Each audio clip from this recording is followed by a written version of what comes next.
Hello everyone and welcome back to the Cyclocross Social podcast. Today we're going to be discussing the third round of the Exact Cross series which took place in Heerde, and with me here to discuss it, as per usual, is Issam. Yes, thank you for having me. The last Exact Cross until the 13th of December. 2 months of Exact Crossless cyclocross are awaiting us, but somehow I am not that sad about it because it means there's a lot of other cyclocross races coming our way. Heerde, the race made its debut last year. It's a nice course. This year I got the opportunity to attend for the first time around a little recreational lake. It's a cool venue. It has a bit of everything, a few small hills, sand sections. The importance of the dismount and remount timing is probably the most important on this course. If we start with the men's race, we had early on in the race, towards the end of the first lap, a big attack of Pim Ronhaar. He blasted away and quickly opened a 17 to 20 second gap over a relatively large chasing group. After Toon van der Bos was initially leading that group, it was Joris Nieuwenhuis who took the initiative in the chase with Jordi Corses, a surprising Belgian name there. An intriguing battle unfolded because for the best part of 40 minutes we had an epic chase. Ronhaar at the front, Nieuwenhuis leading the charge behind, eventually breaking clear of everyone. And slowly but surely, Nieuwenhuis came closer and closer. For laps, however, the gap stalled around the 5 to 8 second margin. Ronhaar wasn't willing to give up. He kept pushing, he kept going, but at the end, in the penultimate lap, it was Nieuwenhuis who got onto the wheel of Ronhaar, and the rider who had been faster throughout most of the race, namely Nieuwenhuis, also had that advantage in the final lap. He broke clear and took the win ahead of Ronhaar, with Corses ending third. Let's talk about that duel for the win then between the two Dutch riders. Issam, I thought it was a very, very entertaining battle between the two of them. Sure, it was not necessarily a mano-a-mano battle in the sense of epic overtakes and very close racing, but it had a nice vibe to it. There was a suspense in it. For a brief while, after about 3 laps, I did think the race was over because Ronhaar was expanding his gap, but then Nieuwenhuis, he picked up the glove and started really cutting into that lead. And I do have maybe a question to start with for you. The tactic of Ronhaar, what do you make of it? Attacking so early on in the first lap, what's your thought? He pushed for it, but it wasn't really an attack in which Nieuwenhuis should not have been able to follow, because he was the one that somewhat left the gap, didn't really want to be in the wheel of Ronhaar. You know, when Ronhaar was aware of the gap and he was pushing, you know, that was the moment where he decided, okay, now I should go for it entirely. And I think that was the right decision, because the gap he got out of that was, in several scenarios, that could have been for the win. And it was, and it looked that way, up until Nieuwenhuis found his groove, was on the right tires, and was able to make his moves and get back through the field and started the chase. And when he was chasing at a certain point, I think Ronhaar, had certain opportunities in the race where he could have just let Nieuwenhuis come back, because it wasn't going to end well, and it didn't end well in the end because Ronhaar was fighting so hard for the gap that he had, while Nieuwenhuis was basically just, very comfortable as a chaser. I wouldn't say that comfortable, because at a certain point I was a little worried that Nieuwenhuis was not going to be able to bridge that gap. So was Groenendaal as well.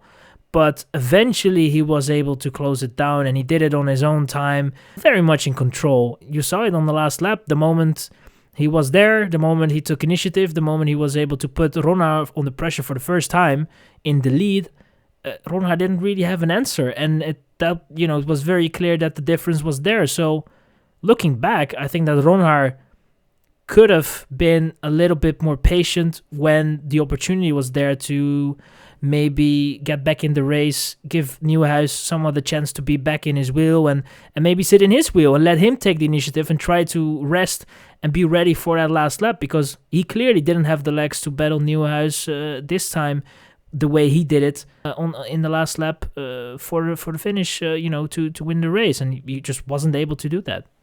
I was impressed by the way Ronhaar was riding for most of the race. You have to give it to him. The way he was up there, at the front, setting the pace, piling up the pressure. I mean, Nieuwenhuis needed to stay flawless, but that was also because Ronhaar at the front by himself was pushing himself. I feel like being in the chase for such a period can sometimes be a little bit easier, but Ronhaar was executing flawlessly, not making many mistakes, but at the same time, I question his strategy, because last week we spent a lot of time about Ronhaar and patience. We discussed that extensively. And that was more patience in the sense of he needs to take it step by step and not necessarily want to perform now, because there's many races for him to gain those opportunities to perform, and his time will come. But now I kind of want to mention the overall patience in the race. So his decision to attack early on in the race, I think, is defendable. He said he was on the baby limas, both tires, and wanted to take advantage of that because he saw most of his rivals weren't, and it had rained just before the start and rained early on in the race. I certainly felt that rain. So it makes sense, right? It's fine. And here it is, a good course to make such a move on. That's not as much my problem.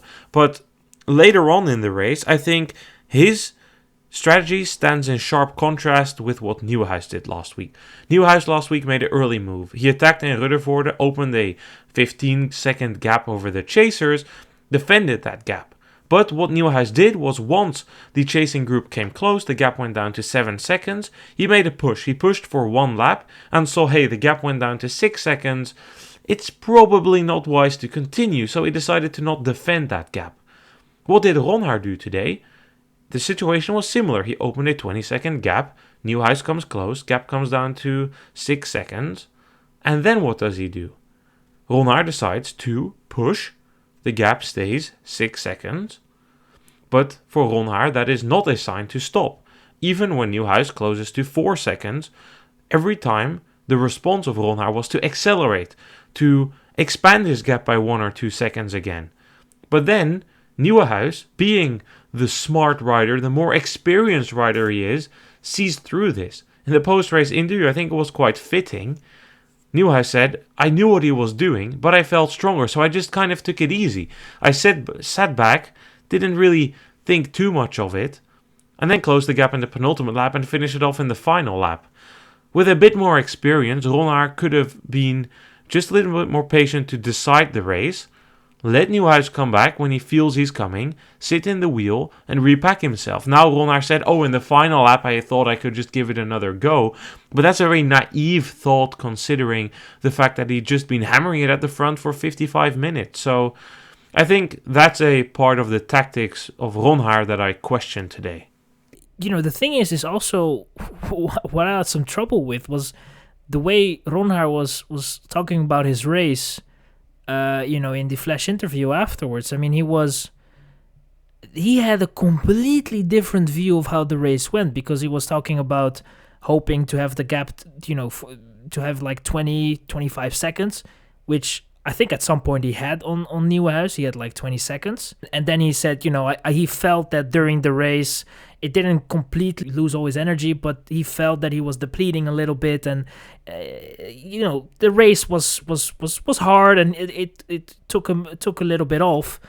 But he then talks about the last lap, and he's saying, I messed up the last sand section, and he rode away 6-7 seconds, and that was all it was. It doesn't really seem like he saw the tactical error, saw that he could have done anything differently. And I think this is not weird, because it's after the race, so you cannot really think about it that much. It's straight after.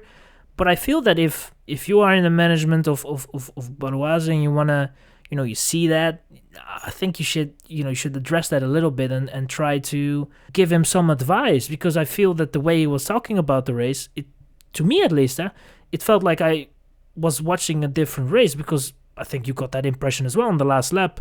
He had no chance. There was not even that mistake alone. He had no chance on Nieuwenhuis, and Nieuwenhuis was playing with him, as he was saying in the interview afterwards, as we were seeing in the race. I don't know. I think if I look away from that for a moment and look at his performance overall, I think his performance was great. It looked very good. He's getting better. He had now a race in which there were no unfortunate events. He took the matters into own hand, took the lead. I think the tire choice was definitely a good one. He saw that very well and he made use of it. And I think that if this is the form he is at currently, it will only get better and it looks very good. But he wants it too much and he's too eager, and that could, the mind could not be clear at that point, or you make some mistakes tactically that if you were just, a little different with the mindset, you could see it more clear. And, I don't know how he will see it after the race if he calmed down for an hour or two, but I felt that he should see that there were some tactical errors in what he did, and he should learn from it, because if he does, this is maybe a scenario that could happen again, and you don't want to end up the same way if it's going the same way again. Well, I do make some of these critical remarks about the tactics of Ronhaar. I do think the overall takeaway about him is positive. He made a strong appearance, and in that way he also repays my confidence in him. I thought last week what I saw on Ruddervoorde in the background was quite encouraging. So I think it's a matter of time before he wins. Maybe it won't be tomorrow, but the Koppenberg Cross is a good race for him. I know that he hasn't always had the best legs there, and that it's been a bit of a love-hate relationship. Last year definitely was not a good outing for him there, but he has had, and I think especially in the U23 categories, a lot of solid outings on that course. It might be a bit too heavy, but regardless, let's not make this a preview for the Koppenberg Cross. Ronhaar will have his opportunities this season, and there will be numerous of them if he can keep this form up. He's moving further up in the UCI rankings. He's not that far away anymore from a front row start, which will hopefully also make him race more relaxed. And like I said last week, a first win for Ronhaar will be a big relief, and I think from then things will really start coming again. So a lot of positives about him. Similarly, Nieuwenhuis, I credited this win to his experience. He also makes a strong impression, Issam, and also in that sense is repaying your faith in him. And the order of your mountain was mostly respected, because you said Van Toerenhout won, Nieuwenhuis 2. Without Van Toerenhout, it was a win for Nieuwenhuis here. Yeah, and he looks strong. I won't talk about it that much because I think that we have seen it already in the last couple of races, that he is getting better and then he looks strong, and that he is one of the better riders currently with the field that we have. I think that he just, it almost costed him the choices of tires and the fact that, he just wasn't really able to get through the lap as good and had to let some riders get in front. And in certain scenarios and races, this is costly and is not, you could not make it work and fight for victory. But he was able to do that, and was just a super strong effort from his side. And as I said, it looks on the up. The performances are getting better and better, and it's he's just showing himself time and time again currently in this opening part of the season, where that he's one of the riders that is capable of winning races. And for him, that is definitely a positive note. I also need to talk about Jordi Corses, because what a ride for him. He didn't steal this third place in any way. He got it due to his own virtue. He was his own strength. He was his own rider today. We've, I think, last year discussed him quite a bit during the season, that we both thought that he is one of the biggest talents. Super technically gifted rider. The way he can jump over the barriers, his cornering abilities, also his sand skills are really top notch. Last year he had good outings in the U23 category. He finished on the World Cup podium a number of times. The World Championships in Louvain were a massive disappointment, but this year he appears to be a bit stronger, a bit more powerful. He won in Brumath, although that was a little bit of luck. His two other races, Ardooy and Ruddervoorde, were nothing to write home about. But today, what a phenomenal ride by him. He stuck in the wheel of Nieuwenhuis. He didn't blow up. I think that was the most impressive. He knew exactly when to let Nieuwenhuis go without blowing his engine up. He held on quite strongly. So, chapeau to Jordi Corses. Really, what a rider. And I think, with the risk of making this European Championships preview, but we are getting closer to that. It's just 2 weeks. He will be one of the, if not the big favorite for the title there, although Aubin Sparvel will want a word considering he won in the Coupe de France, but that sand course should suit Corses a lot.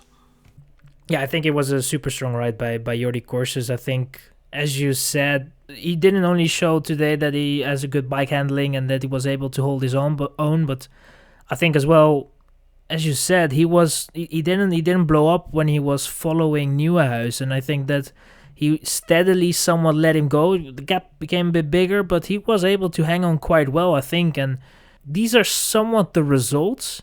I don't really need to mention him, to be honest, but I will.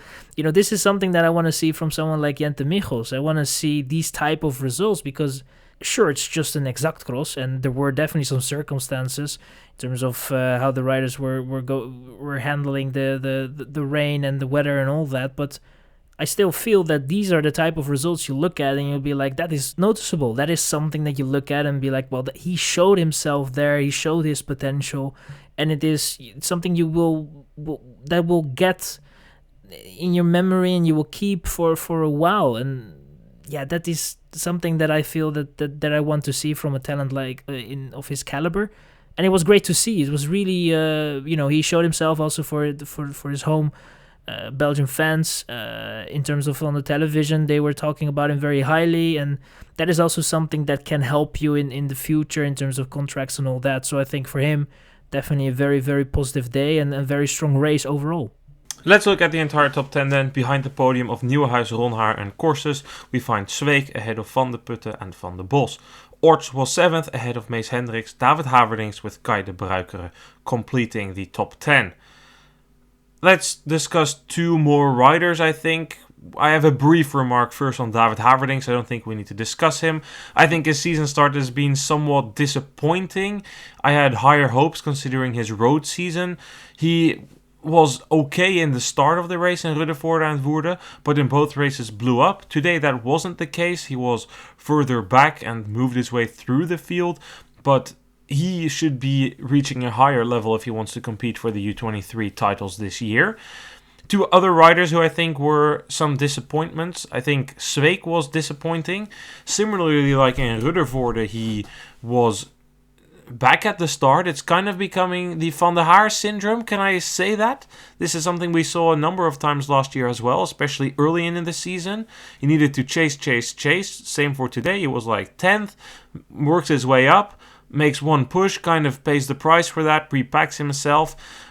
Not really a bad ride, but just a bit colorless. And I would say Niels van de Putte so far this season, kind of the same. It's not been bad, but it's also not been as sparkling as it was last year. He was nowhere in Meulenbeke. In Essen, he was up there, but not the strongest start list. In Ruddervoorde, he lucks out. And today, it also just lacked that 1%. He's not quite where he was last year, I would say. No, he isn't. And that's not particularly a bad thing. It's not good, but it's definitely not... There's not a huge problem for him currently. And the same goes for Zweek, but with Zweek it's just a bit weird because it's... If he wants to, or at least if he really puts his mind to it, he can actually have a very good start. But he is also someone that we have seen in the past that can struggle with starts, and especially with the race that we got today. It's just so tricky. If you miss your start, we saw it with Orts, maybe we're going to talk about him as well, but it's just difficult. When you miss your start due to circumstances, it's just hard to move up, and you know it with a race like this where you have these, single tracks on the sand sections. It's just very hard to pass, and then, you make your life very difficult, and you have to put so much effort in, and if the legs are already not that amazing, it will just hurt a little bit more. And I think with Zweek, it kind of looks... I thought that Ruddervoorde was just a, one-off, but I have to say it looks like his legs are not incredible. It's good, but it's not exactly what I thought that he would be, and it's something that he has to work on, and we have to wait and see how that will change in the next coming weeks. But it's, 2 races that kind of went similarly. It shows a pattern, and I hope for Zweek that it's not the case for more races to come. But yeah, and for Van de Putte, it seems just a bit off. It's not amazing to find his groove, and we have to see how that will develop as well. But, we should not forget, it's early season. A lot of things are coming up already, but it's early season, and it's sometimes, the season when it goes on, November is right there already, and when December arrives, we already start talking about the different order, I guess, and maybe that's going to be the case again, and there will be certain riders that will be a bit worse at that point, and other riders that will flourish and get better. For sure, there is still a lot of time to repair any damages, but with the number of races and our sample size increasing, we can certainly draw some patterns. Like for Sweek and Van de Putte, I think I'm concluding now, and again, a lot can change quite quickly, especially because the European Championships are in 2 weeks. You're thinking maybe they're peaking towards it, maybe their training is a bit different. So those are all very valid reasons and potential movements, but at the same time, I do think it's valid to conclude that for now, they're not really having that top edge compared to riders like Nieuwenhuis and Van Toerenhout, and I would maybe consider Ronhaar part of that, and that's why I don't see that much point in talking about Orts. Today was not a great outing by him. He had his moment when he came to the third place, then fell backwards again, but we've seen enough from him. His race in Ardooien was good, his race in Meulenbeke was good, he was good in Woerden, he was good in Ruddervoorde until he had that mechanical, so I don't really consider this as a warning sign about Orts. I do think we should be worried about a rider like Gerben Kuipers, who finishes outside of the top 10. He has one top 10 in a Belgian race this season. That's in Ardooien, which is not televised, which is not considered a real race in Belgium. So Kuipers should, yes, be worried. Yes, the sand course doesn't suit him, but he should nevertheless still be worried about where he is. And I think in an earlier podcast I made a remark about the Charles Ligois team. The lights being turned off at the end of the season. Bart Wellens, who's getting a new program on VTM, kind of or is it VTM? Maybe it's on Play Sports, I don't remember. But it's a nostalgic Wellens and Wey remark. So it's interesting. We've come to the situation where we're getting a TV series of somebody looking back at a soap series from when he was in the prime of his career while he's a director, but it could be fun, it could be interesting. I don't really know what to think of it just from the trailer, but back to his pupil for now, Gerben Kuipers, it's not looking all too bright, and we will see if it improves later on. So I think that is kind of it for the men's side, and on the women's side we also had a quite entertaining battle. Just like last week, the start was quite important. It was Leonie Bentveld who broke clear at the end of the first lap, first with Helene Clauzel, but then later alone, solo mio. We saw a chase van Empel, who went into the pits in the first lap because he had a mechanical right after the start, was set back a number of places, needed to work her way through the field, eventually managed to pick up the pace halfway through the race. She closed the gap to Bentveld with Van Alphen, 3 leaders, and it was kind of clear, to me at least, that Van Empel was the most comfortable on the bike. Van Alphen was good, did make a solid impression, tried to put Van Empel under pressure. Well, she made a strong impression is what I wanted to say. But in the final lap, it was just Van Empel who took the lead and dropped Van Alphen and went on to take career win number 50, Issam. It was a nice day out for her, and to me it seemed like a kind of business attire win. It didn't really spark. She didn't really need to go all out without Lucinda Brandt here, but she was clearly better than last week in Ruddervoorde, and she could take the win here despite that issue in the first lap. Yeah, it was quite comfortable. At least it looked that way, and I think it helped as well that Van Alphen was very eager to be leading out. I don't know why, but for some reason she wanted to be leading out from the penultimate lap already, and I have to say that I didn't really understand the tactic behind that, because normally you would look at Van Empel and be like, I need to surprise her more than leading her out. But yeah, it was clear that Van Empel on the last lap, it looked like she had enough, and she had, and it was business as usual. Strong race. Still, I think hard to conclude if that now means that she will be able to battle Brandt. But I think that it is obviously a positive sign, and that's I kind of feel that I'm looking at these races with sort of if Brandt is going to be there, what is then going to happen? And maybe that's not the correct way to analyze it in a way. I think I should also look at it from a perspective of very strong race by Van Empel. She rode very well. She did what she had to do. It is on the up, and I think that if you look at it that way, it definitely is on the up. It looks good, and Van Alphen had no chance. Tomorrow, Issam. Tomorrow. First head-to-head between Van Empel and Brandt, and we will know a lot more then. Like I said, Van Empel made a strong impression to me. Her sand riding skills are quite good. It's nice to see how much she's kind of enjoying herself on the cross bike, taking the celebration with a big 50 sign. I don't know how common this is outside of the Netherlands and Belgium, especially the Netherlands. Like when you get 50, the speed limit here in a lot of places is 50, so you get like the traffic sign with the 50. Normally you get like the Abraham or the Sarah, the big inflatable persons in your front yard, depending on your family, especially in the region where Van Empel is from. That is a really common way to celebrate a 50th remark of something, and in her case 50 career wins. And I would like to take just a short moment to appreciate that. Such a young age. She is from 2002. She's 1 year older than I am, and she already has 50 career wins, and I have 0 career wins. So reality check, but no, Van Empel is clearly in her own element. She's enjoying it, shooting the confetti in the post-race interview. I'm not too sure they were very happy with that, since they needed to clean that tent and it got stuck in all the mud and the water, but it was certainly a bit of spice, and cyclocross needs that. They need figures that are willing to say something, and Van Empel is often seen as very calculated, very distant in a way, and there are always some discussions in like the press rooms and the spectators, and this is not just for riders like Van Empel, but a lot of top, especially female riders, kind of struggle with that, where for some reason many people don't see them as warm. I've never really been able to put the finger on it, but Van Empel definitely has her moments in which she kind of is funny, and also has these moments in which she's very approachable and very honest about what she's been through, not what we just discussed last week about these interviews about her situation, but also she's been open in the Flash interviews about like dealing with perfectionism and how she struggled with that, and like how I recall from a few years ago that one win of Van Androoy in the Beekse Bergen really stuck with her, and it was quite a big hit to her, and she kind of adjusted her race strategy on that. So there's a lot of good things, I think, about the character of Van Empel that kind of made me, I was kind of thinking about it on the way back from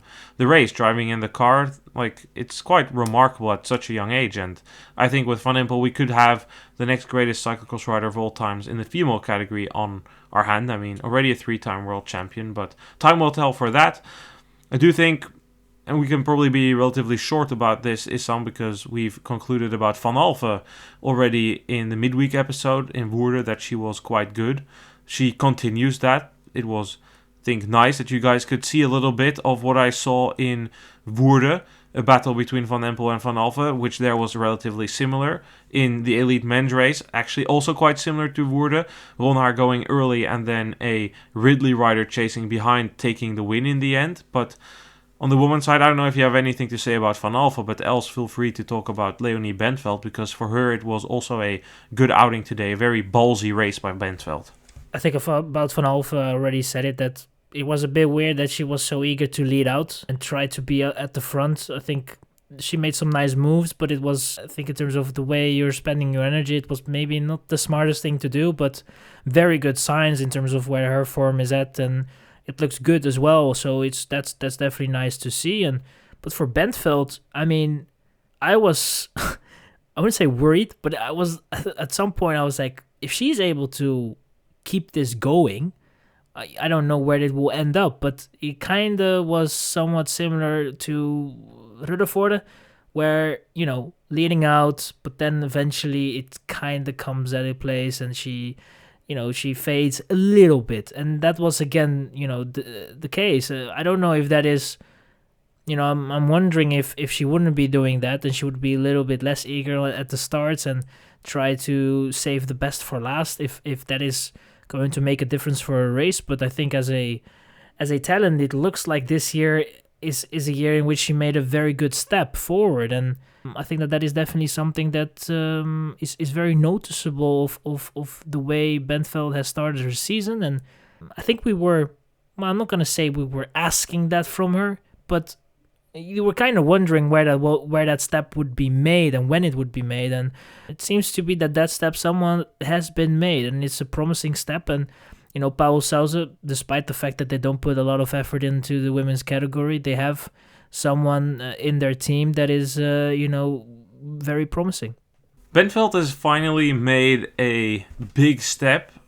Is it big? Probably yes. Yes, it should be considered big, I think, because last year she was fighting for back-end top 10 positions in these early season races. So, yes, let's call it a big step and not just a step. She's made a leap forward and it's kind of needed. The pressure was added by the team.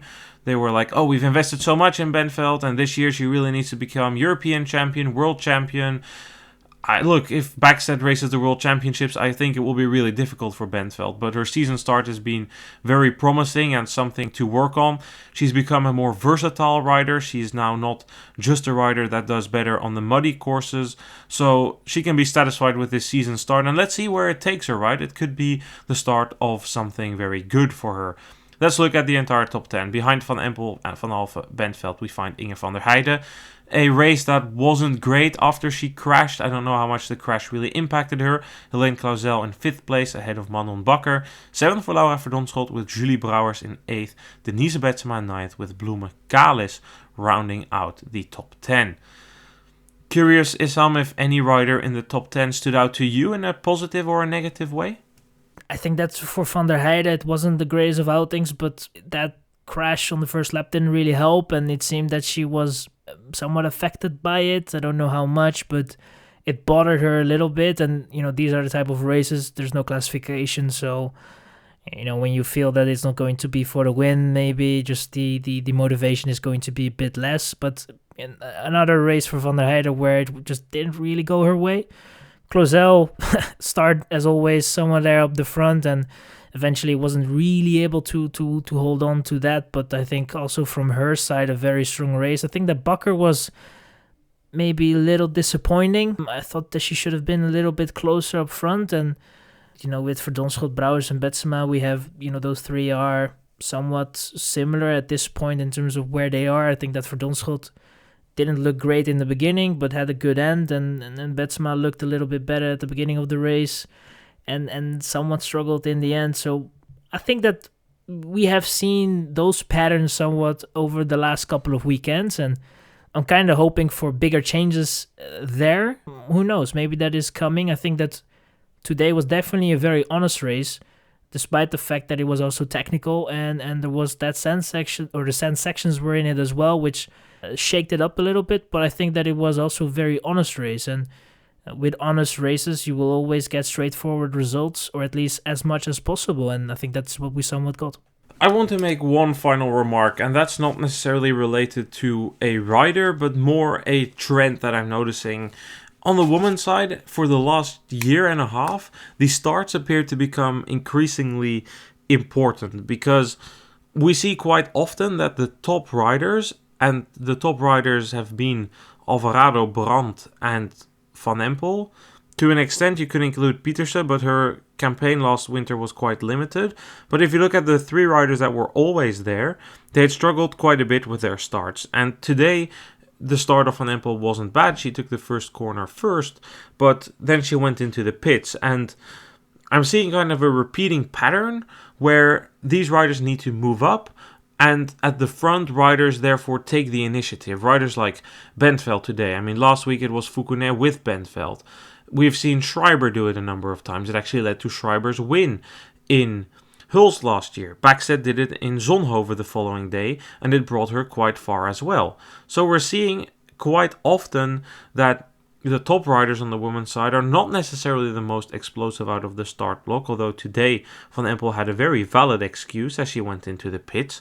But it's still an interesting dynamic, which I think really brings these races to life, because like you said earlier, there was also a moment where I was curious, like, is Van Empel going to close this gap? And because it's Van Empel, I always have the feeling that she will. But she does need to work for it, and it makes the racing more entertaining just because you have that thought, like, this is a 10-12 second gap. Maybe if Van Empel makes a mistake now, it will go to 15 or 16 seconds.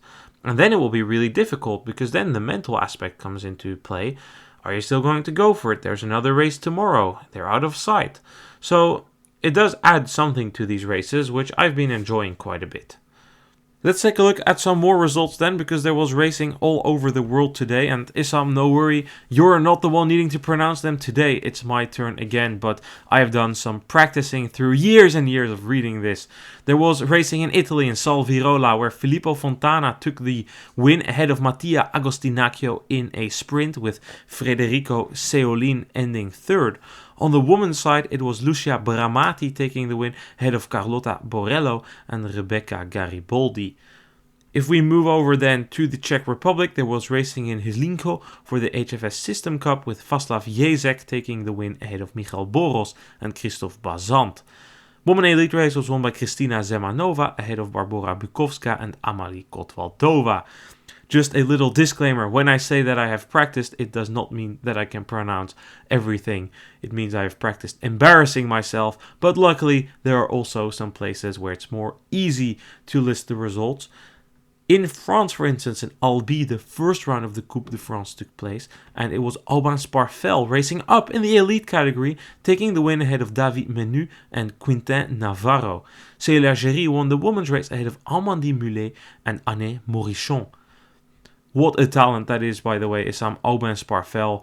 We've seen him on the road. We've seen him last year on the cross bike as well. He was really good in the cross season. And then on the road, he went on to win the points classification in the Giro Next Gen. A number of stage wins, I think 2, certainly the overall of the Alpes Isère Tour. Tour de Finestre, 1.1 race on the road. He took the win there ahead of a couple of riders who we saw on the French scene all year. He is so talented. I just hope that he's being preserved for cyclocross, because you already see BCO, now also, of course, Paul Seixas. These are riders that have turned into GC riders on the road and therefore logically shift their attention away from cross. Sparfel is a bit more of a puncher, it appears, but you would still hope that he's able to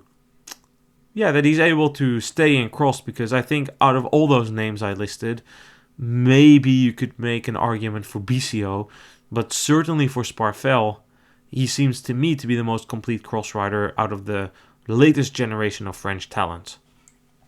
Continuing then to what is the last race we have results from. Really rad festival of cyclocross. The women's result is in. Magali Rochette taking the win in a sprint against Raphaël Carrier, with Lauren Zerner finishing third. The men's race is currently live, with Andrew Strohmeyer going into the final lap with a 6-second advantage over Ryan Drummond and Dylan Zachris. And as I'm saying that, Andrew Strohmeyer comes in to take the win in the first day of really rad festival of cyclocross. This is a new. Ryan Drummond comes in for second place, with Dylan Zakrizek completing the podium. I believe this is the first time I've seen the results pop in as I am recording. Well, we're on that foot anyway. Also results coming in right now as we speak from Major Taylor Cross Cup. Lizzie Gonzalez taking another win, beating Caroline Mani, and Lily Sonneman completing the podium there. The men's race is still to start, as is the men's race in Spain. Actually, it's, I think, the only day of the year in which there's a European race which finishes later than the American races, because there's a night race, the Dark Cross, Les Frances. The footage of that is insane. They have flamethrowers alongside the course, they have flyovers, it's some sort of Halloween festivity, and the women's race there is still underway as well, so we will give you those results tomorrow. Thank you so much for your time, Issam. Yeah, no worries. Thank you for having me. And tomorrow. We will be back tomorrow when we will be discussing the racing in Overijse. So, thank you so much for being here. Thanks everyone for listening, and we will be back tomorrow. Goodbye.